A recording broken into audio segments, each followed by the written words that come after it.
Mr. Chiron's classroom was a place of wonder and learning. High on the back wall hung a large, round clock with golden hands and a polished wooden frame. It ticked steadily every morning, helping the children know exactly when it was time for math, art, or lunch. One Tuesday morning, the steady ticking sound stopped. The golden hands of the wall clock froze at exactly 10:15. Taji, who sat in the front row, noticed it first. He watched the long second hand, waiting for it to twitch, but it stayed perfectly still. Soon, the other students noticed the silence too. They began to whisper and point. Elowen, who sat next to Taji, giggled and shook her head. "It's just a piece of junk now," Taji said loudly. "A clock that doesn't move is completely useless. We should just throw it away."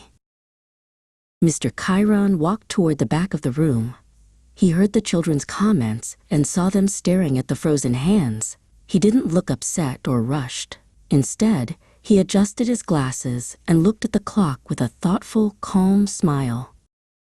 Throughout the morning, Mr. Chiron used a small silver clock on his own desk to keep track of the lessons. But the silver clock was very old, and its gears had become tired over the years. It had started to run 5 minutes slow without anyone noticing. When the sun was high in the sky, Mr. Chiron looked at the class and clapped his hands gently. "Taji," he asked softly, "can you tell me when it is 10:15? I want to make sure we are on time for our special school assembly." Taji looked down at the silver clock on the teacher's desk.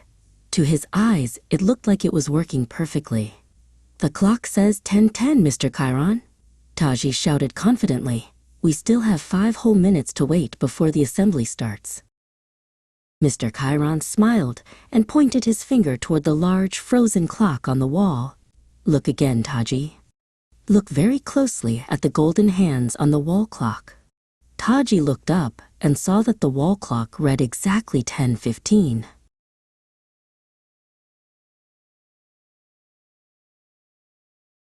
"My silver desk clock is 5 minutes slow," Mr. Chiron explained to the class. "But this wall clock, even though it is broken, is exactly right. It is perfectly correct, twice every single day. Even when something seems failed, it can still hold the truth."